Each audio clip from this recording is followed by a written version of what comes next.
Y hoy hablamos de Siddhartha de Hermann Hesse. Bueno, pues Siddhartha era el hermoso hijo del Brahman, era inteligente, estaba deseoso de aprender, era fuerte, participaba en las discusiones de los sabios, ejercitaba en la oratoria, practicaba la contemplación, la meditación. Todos en su familia estaban absolutamente orgullosos de él y le adivinaban un futuro glorioso de gran sabio, de sacerdote, de príncipe entre los brahmanes. Las mujeres se morían literalmente por sus huesos porque debía ser un cañonazo, pero quien más lo quería era su joven amigo Govinda, que estaba dispuesto a seguirlo al fin del mundo si hiciese falta. Y así hablaba de él.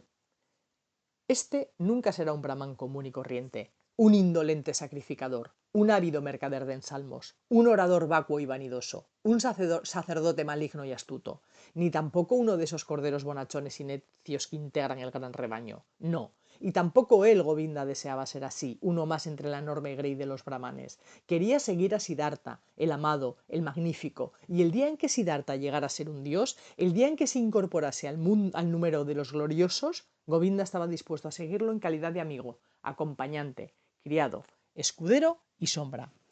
Así que todos querían a Siddhartha a vida o muerte, era el placer y la alegría de todos, y sin embargo a él pues no, ni placer ni alegría, él no hallaba nada de eso en sí mismo. Además, las enseñanzas le provocaban sueños extraños, se pasaba la vida con el alma en vilo, tenía tanto descontento en su interior que comenzó a sentir que todo lo que tenía no era suficiente, que no le iba a calmar nunca, que no podría satisfacerlo. Sentía que sabía todo el conocimiento necesario, pero no quería solo conocerlo, quería experimentarlo, quería vivirlo. Era un buscador, consumido por la sed de verdad. Quería encontrar el Atman, que era el todo, el uno con el universo, y lo quería encontrar dentro de él. O sea que así se las pasaba el pobre Siddhartha envuelto en estas tribulaciones, cuando un día, después de meditar junto a Govinda, tres samanas, o sea, los samanas eran ascetas errantes que vivían renunciando a todo placer material, bueno, pues tres samanas aparecieron en el pueblo. Y por la noche ese mismo día Siddhartha anunció a Govinda que se iba a unir a ellos. Bueno, Govinda casi le da un pasmo, se quedó pálido porque entendió que, vamos, la decisión era absolutamente inalterable. Luego Govinda, Siddhartha se fue donde su padre. Bueno, su padre se llenó de inquietud, de inseguridad, de pena, de ira, en fin, una bomba de relojería de todos los sentimientos del mundo. Estaba totalmente acongojado, no quería permitírselo de ninguna de las maneras, pero al final comprendió que tenía que ceder y le dio su permiso con estas palabras. Le dijo: irás al bosque y te convertirás en samana. Si encuentras la felicidad en el bosque, vuelve y enséñamela. Si encuentras el desengaño, vuelve y seguiremos sacrificando juntos a los dioses. Ahora ve, besa a tu madre y dile a dónde te diriges. Y bueno, pues al bosque que se fue, donde también le esperaba su amigo Govinda. Caminaron juntos hasta alcanzar a los ascetas y fueron aceptados por ellos.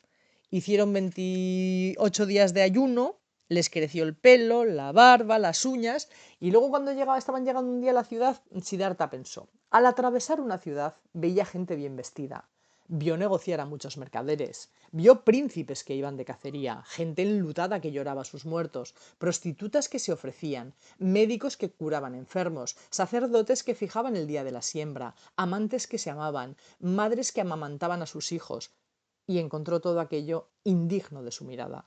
Todo mentía, todo era hediondo, todo rezumaba engaño y simulaba tener sentido, felicidad y belleza, cuando no era más que podredumbre encubierta. El mundo tenía un gusto amargo, una tortura era la vida. Solo una meta se perfilaba ante Siddhartha: quedarse vacío, despojarse de su sed, de sus deseos, de sus sueños, de sus penas y alegrías.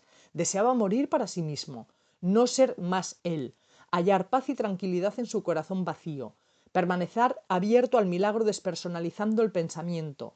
Cuando venciera y aniquilara a su yo, cuando todos los impulsos y pasiones enmudecieran en su corazón, tendría que despertar lo último, lo más íntimo del ser, lo que ya no es el yo, sino el gran misterio. Bueno, pues él seguía con sus ejercicios. En el verano se quedaba al sol ardiendo de sed y dolor hasta que no sentía nada. En el invierno se quedaba a la intemperie calándose hasta los huesos hasta que no sentía nada. Se quedaba cuclillado entre zarzas espinosas que le hacían sangrar a vida o muerte hasta que no sentía nada.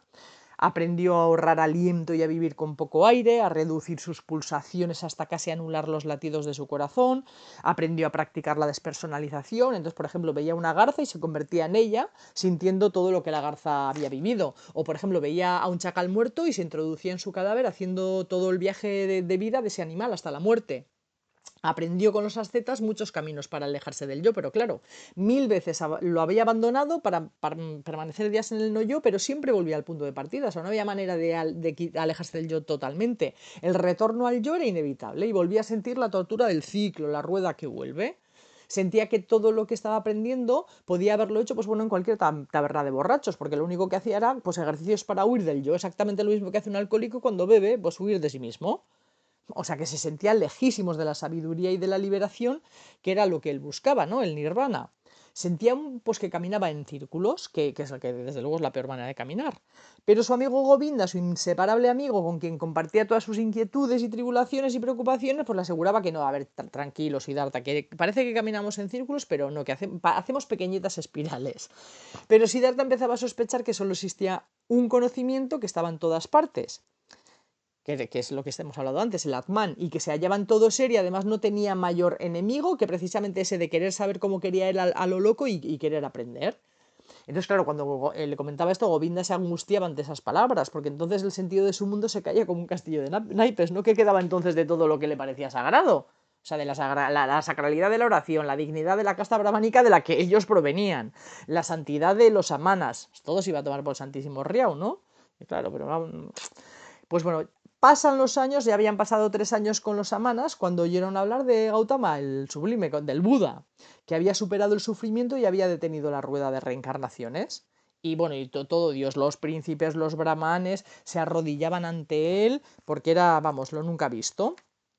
Y voy a leer textualmente. Como cuando en un país diezmado por la peste se propaga el rumor de que ahí anda un hombre, un sabio o un experto cuya palabra o aliento bastan para curar a los enfermos del mal, y la noticia recorre el país y todo el mundo habla de ella, unos creyendo, dudando otros, y un gran número se pone inmediatamente en marcha para buscar al sabio, al Salvador, así también cundió por el país esa leyenda, la leyenda perfumada de Gautama el Buda, el sabio de la estirpe de los Sakya. Decían los creyentes que se hallaba en posesión del conocimiento supremo, que recordaba sus vidas anteriores, que había alcanzado el nirvana y nunca más regresaría al ciclo ni se sumergiría en la turbia corriente de las formas.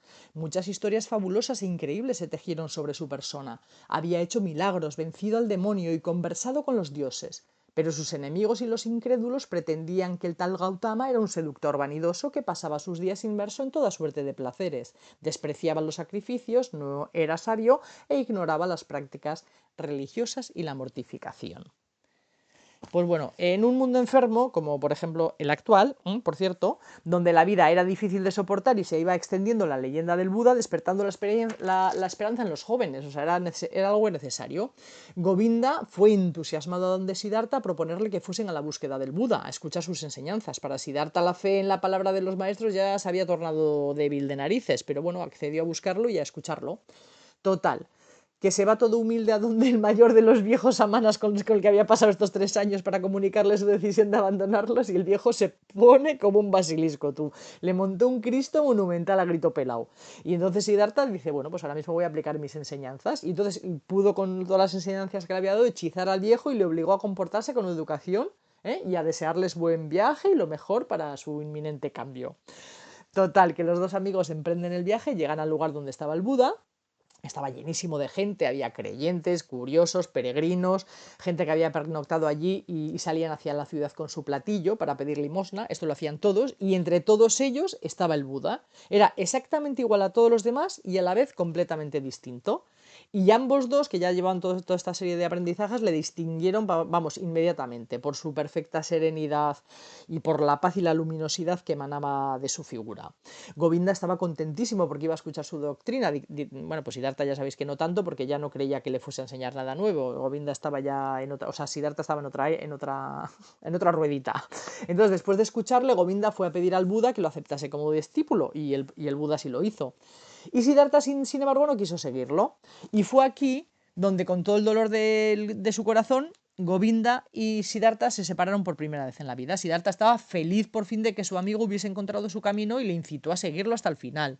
Y antes de irse, Siddhartha quiso hablar con el Buda. Le dijo que aun admitiendo su santidad, porque se daba perfectamente cuenta de que era un hombre totalmente especial, pues se iba porque para buscar, no se iba para buscar otra doctrina, mejor, que esto ya sabía él que no existía, sino que se quería alejar de toda doctrina y de todo maestro y alcanzar él solo el objetivo. O morirse si hacía falta, pero vamos, o lo hacía así o no lo hacía. Y con estas palabras se fue. Ninguna doctrina volverá a seducirme, ya que ni la de este hombre ha conseguido hacerlo. Muchas cosas me ha quitado Buda, muchas, pero más me ha dado a cambio. Me ha quitado a mi amigo, que antes creía en mí y ahora cree en él, que era mi sombra y ahora es la sombra de Gautama. Pero me ha regalado a Siddhartha, me ha regalado a mí mismo. Y bueno, pues lo dejo aquí. Bueno, en esta edición es el. Hasta aquí puedo leer. Esta edición es la página 50, pero bueno, lo dejo en el inicio del capítulo que se titula Despertar, porque como hay muchas ediciones, decir la página en este caso pues es un poco absurdo. Seguid vosotras y hasta la próxima.